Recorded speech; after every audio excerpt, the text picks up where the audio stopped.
Are live for the last sales chat of 2017. It wasn't the technology wasn't cooperating with Martha. I think. Oh, it's really hot now. Yeah.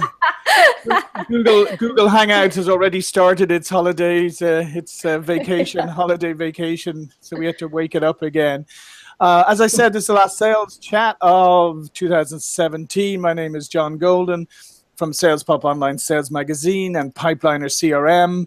I'm here in sunny San Diego. My colleague Martha is in probably pretty cold Vienna today. And we have our special guest, Leanne Hoagland-Smith, who is in Arizona, which I would say is pretty nice today as well, Leanne. Yes, it is. It's sunny, windy, and a tad cool. There's a good mixture. So Leanne is an international author, executive sales coach, and chief results officer for Advanced Systems, a sales leadership and management firm. She's a clarity strategist for forward-thinking leaders who want to solve their SMB people and process, including sales, leadership, and culture problems. Well, it's quite a task you take on there, Leanne. Solving all of those issues. So what we wanted to talk about today, and it's kind of very pertinent, I'm sure a lot of you are on calendar fiscal years, so you're in the last couple of weeks of 2017, as we said. Don't know where the year's gone. It just seemed like we were leaving 2016 5 minutes ago. But at this time of year, hopefully there's some of you out there listening and you've hit your goals and everything's good in the world. But as we know, and Leanne can speak in more depth about from research, we know there's probably a lot of you out there who are, shall we say, far off from your goals, have missed your goals, or you're hoping for a holiday season miracle bluebird to drop out of the sky and miraculously make those numbers. So if you want to be successful at sales management and sales leadership, it's a results business, right? So how can you start achieving and setting those results? Those are the things that we want to talk about today. So, Leanne, why is it important to, maybe before you're starting looking at, broader results, why is it important to first focus on achieving your own personal results in order to be a successful sales leader? My sense is when we can have our own personal results, success breeds success. Then we're going to be more confident, more self-assured when we go out and meet with those new potential sales leads, our customers. We're going to demonstrate that success.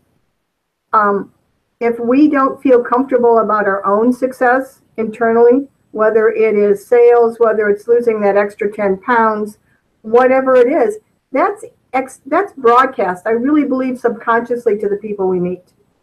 Mm-hmm. Success begins from within. It's not some outside quick fix, or as you called, we live in this shortcut culture where everybody wants a magic pill to make them thinner, to get more sales leads, whatever. So we have to work on ourselves. Go ahead.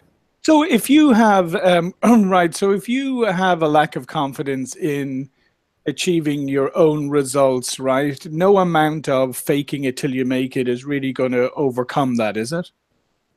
That's true, because it's still broadcast. You're still going to be showing some internal angst, and that's broadcast. Whether you believe it or not, people can pick up on it. And so do you think, because there is such, and as I said, I mean, you can obviously, quote a lot more research, but the fact is that, an awful lot of salespeople are missing their quotas. An awful lot of sales managers are missing their numbers, or companies are missing their numbers. So we've almost bred this almost expectation of lack of success rather than success, right? And it's out there. And what is contributing to that? Is that because people don't set the right targets, or they set targets too big, or they just don't plan properly how to achieve those? I think it's all of that, but I also think there is a lack of emotion involved. We are emotional creatures. We do things because of our emotions. We're not logic like Mr. Spock said on Star Trek. And when we don't connect those emotions to what we want, to our desires, we're missing a lot of opportunities. And I think one reason sales goals are missed is A, they're not owned by the salesperson. It's owned by somebody else, and there's no emotional investment, if that makes sense. No, that does make sense. So in order for us to live long and prosper in the sales world, that's my only Trekkie reference I can come up with. But if that's the case, right, an emotional attachment. So let's face it, right? Most salespeople are given their quota, sometime around now. Maybe it's early in the new year at the sales kickoff. Maybe it's before the end of the year. Some companies do it differently, and the sales manager or leader is often given the target down from above, say, this is what you need to do next year. We've increased the target that you didn't make this year. We've increased it by 5% for next year. So how do you get emotionally attached? You can't really get emotionally attached in a situation like that. Well, apart from getting viscerally upset. So what needs to change? Well, I think if you emotionalize a little bit more and you really flush out the goal, find out why you didn't get the goal this year, what was the limitations. And I like to use the word limitations, not obstacles or challenges. Dig a little deeper inside yourself. Maybe you weren't putting out that 100% effort, possibly maybe 60.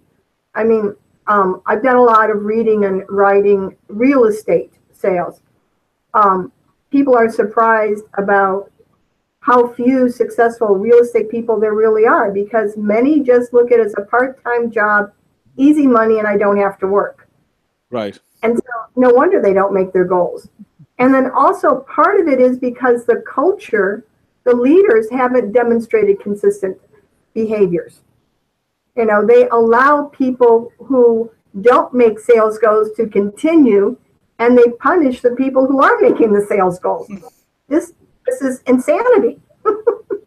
Right. Yeah. So often, that's a good point, because often, as I said, at this time of year or in early January, the quotas are handed out.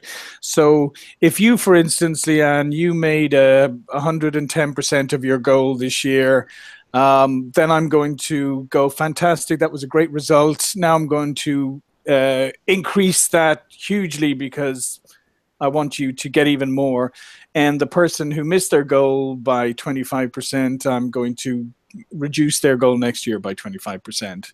And that's the kind of thing that you're talking about. It's not really a logical approach, is it? No, it's not. And it's not about just numbers. It's about the culture. Mm-hmm. Why do people continue to keep underperforming salespeople? I just can't figure it out, because, he's a friend, or, he's been with the company or she's been with the company a long time, and yet they put obstacles in the way of the high performers. I mean, I've worked with clients who are six-figure people, and their sales manager keeps taking their sales leads and giving it to the underperformer because he likes the underperformer but feels threatened by the high performer. Right, That's where the culture comes in. Yeah, and that's an interesting point that you raised, because at the end of the day, your high performer, if you're a sales manager or a sales leader, your high performer potentially could earn more money than you, right? And in fact, if you're looking at it, logically and properly and rationally, you should say, that's great, because I want them to earn way more money than me, because that means they're bringing in lots of sales. And they also may be a little bit harder to manage than some other people, because they're such, go-getters or whatever. And instead of embracing that, they push back on it. And as you say, it's much easier to engage with the low performer, who's going to listen to everything you say anyway, right? Because they're afraid, they think they're going to get fired. So again, I think it comes down to, would you agree, to a lot of the time focusing in the wrong place? Yeah, and sometimes those high performers have to find a different place. Right. Because they're never going to be respected for the performance they're delivering. Mm-hmm. And that's a hard decision too. Mm-hmm. So how would you advise, what would you advise an approach to setting goals for the coming year? What would be some advice you would give people on how to do that more effectively? Well, I think first of all, you need a tool. and you need to write it down and just not keep it all in your head. But Zig Ziglar, from my research, was the first person who came up with the SMART criteria for goal setting. Right. And it seems like everybody knows about it, yet we're still not achieving goals. So I think I put way SMART. I mean, they have to be written. They have to be actionable. I mean, write the goal using an action verb, like Right. increase sales, meet more, not to use it with a future tense like a pronoun like I or will. And then also, it really does require emotionalizing the goal before you can do anything else. Why is it important for me to achieve this goal? The pluses, the rewards, and what happens if I don't achieve this goal? The consequences, the negatives. That all has to be fleshed out first, and then you can go a little deeper. Mm-hmm.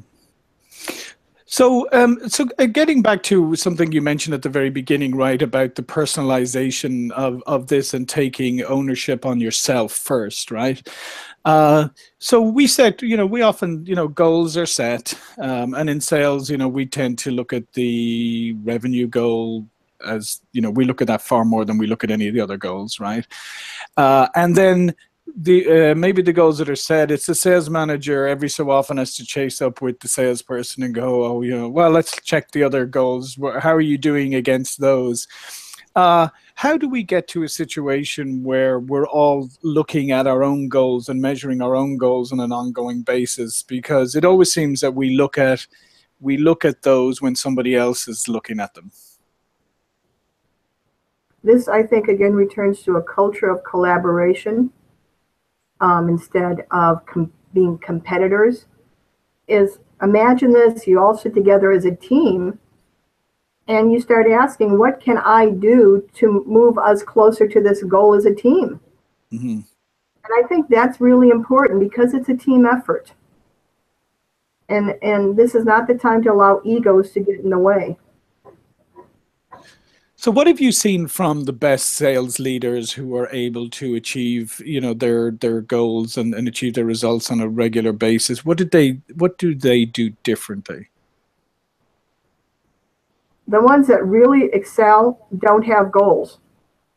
They really don't. They don't believe in putting a goal on revenue. Their goals are more in-depth experiences with clients.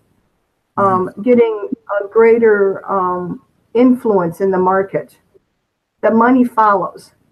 Right. And maybe that's a change of mindset we need. It's a big one. How do you think, how do these sales leaders, how do they sell that concept maybe to the CEO or the CFO or the executive management that this year I'm setting, the goals I have this year are for deeper experience with customers? I mean, how do you sell that? Because everybody's saying, but what about the number? And it's a hard sell because the CEOs, the sales managers are looking at the hard numbers. Mm-hmm. But if the salesperson can show numbers along with those customer experiences, meaning I've improved this relationship and I've earned X amount additional in sales, then that supports his or her argument about let's have more meaningful conversations. Instead of fishing the entire Pacific Ocean, let's fish up 100 or 1,000 feet deeper in one spot. Mm-hmm. So earlier you mentioned about like getting everybody together and collaborating on the goals. So how important is it rather for a sales leader to sit down with the team or with the individuals and kind of plan out their goals together as opposed to, just saying, here's your goal for this year? I think it's critical. I mean, President Roosevelt, Teddy said, no one cares how much you know until they know how much you care. And if managers don't show they care about their salespeople, the salespeople are going to not care about the manager. It's pretty simple human nature. Yeah. So, what are some good examples you've seen in the past of how sales leaders have developed this collaborative approach, maybe to planning for the new year? Well, one of the ways is working with managers is for the manager to ask, what do you need from me to help you achieve your goal? What do you want out of your life? I mean, if you want to have a personal relationship, not too personal, but you want to have some investment of emotions into your sales team. Right. You don't have to have kumbaya all the time, but you have to know your people. Right. So that means then you have to sit down and really, I mean, you have to carve out the time, right? Because it seems to me Yes. that I mean, the reality is that a lot of the times the sales manager, sales leader interaction with the salesperson is a quick check-in on numbers, a quick check-in on some opportunities, where can I help, etc. Do you think it's important, if you want to really achieve results, is that you carve out time to understand them better, understand, maybe, coach, mentor, do all of those things that, develop a deeper relationship?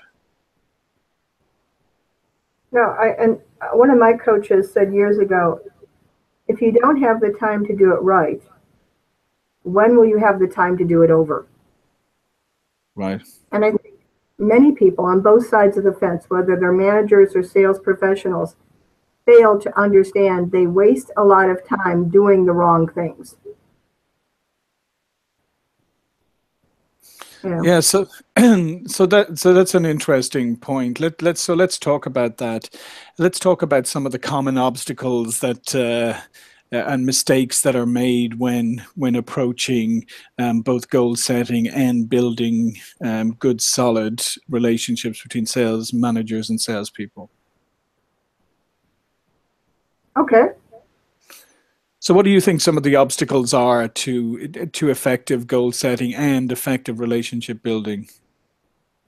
I think one major obstacle is people don't schedule time to do both. Mm-hmm. Put in your calendar. And it's like the same coach said when I was running out of time, he said, get up earlier. If you want something, truly want something, you'll do it. But again, is the desire there? Right. Or is it just go along, get along, make my numbers, no big deal? Mm-hmm.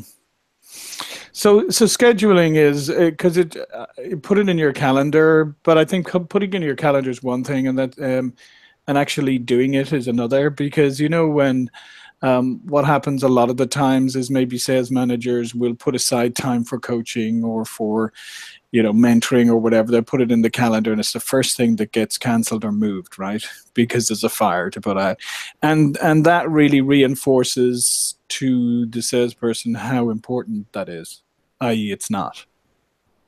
You're right. And there's a book by Harry Kramer who said From Values to Action. And it's a great book because many times we sacrifice our values. We make excuses for our behaviors. And he suggests 15 minutes at the end of every day is just to ask yourself several questions. It's a habit, getting into that habit of reflection and being honest with yourself and not making excuses for yourself. So on that point, do you think then that we spend enough time? So, we get to the end of the year, it's in a couple of weeks' time, and the year closes, and we may no longer be sitting around the fax machine at midnight at the end of December like we used to, but maybe we're staring at our phones, waiting for that email and that contract to come through. But then we get focused in on next year, right? Do you think we do enough analysis of the previous year, and do we just do a cursory? And what should we be looking at when we look back and say, okay, we missed some numbers or we missed some goals here? What should we be looking at when we do a retrospective analysis? I think you're right. I think it's a cursory analysis on people. And I work with a lot of entrepreneurs, small business owners, not with the big fit folks, but they don't know their numbers. They don't know how long it took from meeting a person to earning the sale. They don't know how many sales leads fell off the plate. They don't know how many times they followed up with an existing customer. There's no plan. I mean, it's what another colleague called Captain Wing It, which I said, you know, people out there spraying their actions all over the place and praying something will stick. It's insanity. Simple insanity. Doing the same thing over and over again, hoping for different results. Einstein. So when you do a review, maybe of say somebody who didn't meet their goals, what should you be looking for, and how should you approach making sure that you set them up for success in the coming year? I think this is a time for emotional intelligence, not just being brutally honest, but to frame the conversation with some emotional intelligence. And just ask them, what do you think you can do better next year that you weren't doing this year? And then have them start digging down for the answer. Executive coaching is not about providing the answers. That's consulting. Executive coaching is about having that person discover the answers for themselves that they don't want to face or they haven't thought about. Yeah, because I think, no, I said because you know, obviously sometimes people get very defensive, especially if they haven't met their numbers, and maybe the salesperson's first reaction would be, well, the leads I got this year weren't good enough, or you know, or the, you know, the economy was terrible, or, you know, one of my customers like merged with another one and like dropped us, one of my big customers. You know, there's lots of, you know, they can come up with a lot of excuses. So how do you get down into what are the things that you could actually do better yourself? What could you take control of? What could you take accountability for? well, if the manager hears that, the manager say, well, tell me more. Find out, you know, what. And when did you see this happening if the economy's taken a turn?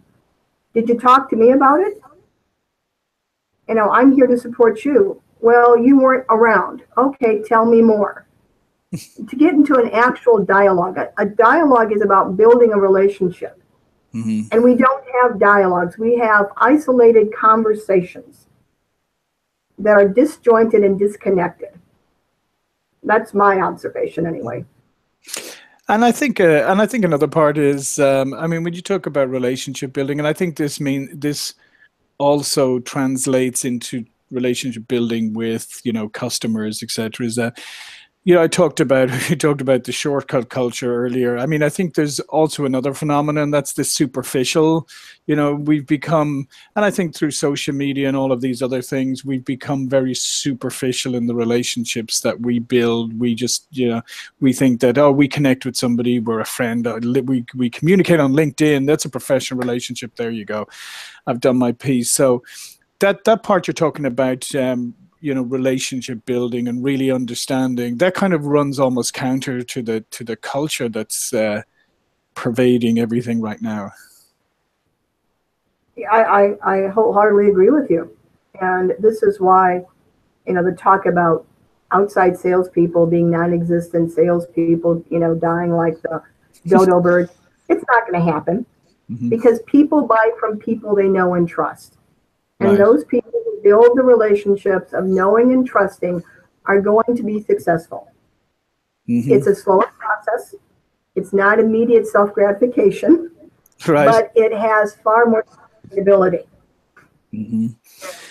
Yeah, and I think that's a challenge. That's a challenge going forward because, like I said, is you know, there's a lot of people coming into the workforce as well who are used to, as I said, building virtual or maybe superficial relationships, and I think you're right, particularly in, you know, in B2B and complex selling. You know, there's multiple people involved often, and you have to build relationships with more than one person and different types of relationships, right?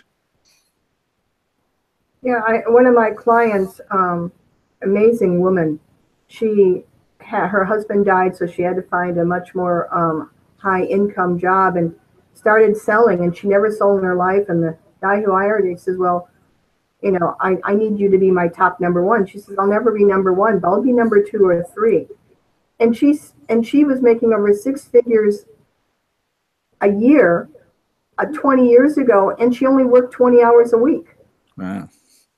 And the reason she did is because when she met with the buyer, she said hello to whoever was sitting on either side of the buyer. And those people eventually took the buying position. So she'd already developed the relationship with them. And very smart lady. I mean, Yeah. so I mean, it can be done, but we sometimes have tunnel vision. We only want to talk to the buyer or the decision maker. Mm-hmm. And we fail to understand all the interconnectivity within that organization. Yeah, and I agree. That's why we built into Pipeline or CRM not just the org chart, but the buying center too, where you could actually identify all the different people and link them and how they influence a sale. And I do think that that's something that people don't pay enough attention to, as you said. I mean, there's just the zero in on the decision maker as opposed to looking at who is influencing the sale, maybe who's even an obstacle holding it back right now, and the different dynamics within. And I do think, and maybe you'll agree with this, I do think that there'll be, the pendulum's going to swing, I think it's already swinging, and the people who get out there and build those solid relationships are going to win. So far from the salesperson, the direct salesperson dying out, I think we'll find that people who invest in that and who do it really well are going to be more successful because people are craving that.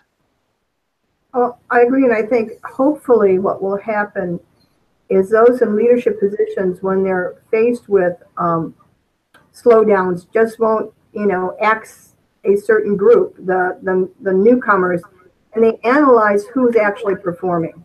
Right. So that they can keep the high performers and get rid of the dead weight. Mm-hmm. And the high potentials. Yes. So and we see we see some of that happening with more and more companies using some assessment tools to identify those potential high performers as well. Mm-hmm. And have you, I know we're running out of time, but have you seen those assessments work pretty successfully? Yes. There's a couple out there. My favorite's the Attribute Index. It's published by Intermetrics. I found some data points, and I can predict with about 75% reliability if a person's making 6 figures or more, or has the potential to make 6 figures or more. So over the last 10 years, I've assessed over 500 people, and I would say about 20% of those are top sales professionals. Wow, very good. Yeah, it's just looking for the commonality. Mm-hmm. And having people look at what they do well, which is another conversation sales managers should have with their salespeople, not what they don't do well. Right. Yeah. People don't know what they do. They know what they don't do well. So that's counterproductive as well. Yeah, that's that whole concept of being unconsciously competent. Yeah, where you're good at something, but you'd have no idea why you really are. When somebody says, "Wow, you're really good at that," or what do you do? Or you're a very successful salesperson. What do you do? And they're like, "Well, I don't know really. I just do what I do." Yeah.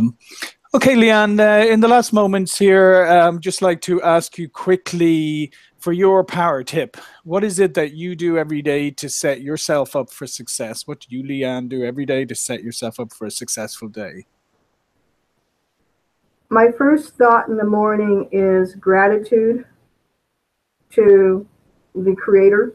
I thank God every day that I'm here and what He blesses me with. I know that sounds kind of silly, but it works. Mm-hmm. And then the other thing is to believe in myself. And yes, I can do it. Mm-hmm. Those are my 2 small little tips that I use every day. No, I love it. I think gratitude is always a good thing, whether it's gratitude to, God, or gratitude to the world, or whatever it is where you come from. I think gratitude sets you up with a very good mindset. And I love the second one. It's like, believe in yourself, because, how can you, as you said at the very beginning, how can you expect other people to believe in you if you don't believe in yourself? And how can you expect to achieve results if you're not confident and you believe that you can actually achieve them? So this has been a great sales chat, Leanne. This is a great one to end the year with. I'm very grateful for you joining us today. Well, thank you for having me. I always enjoy speaking with you, John. Thank you. And Martha, thank you for keeping Sales Chat on on track throughout the whole year. We've had, I think as we look back on the sales chats in this year, I don't think we've had any ones where we had technical issues or anything strange happening. I think the most strange thing is we had a cat come join one of our sales chats. That was about it, I think, with Tanya.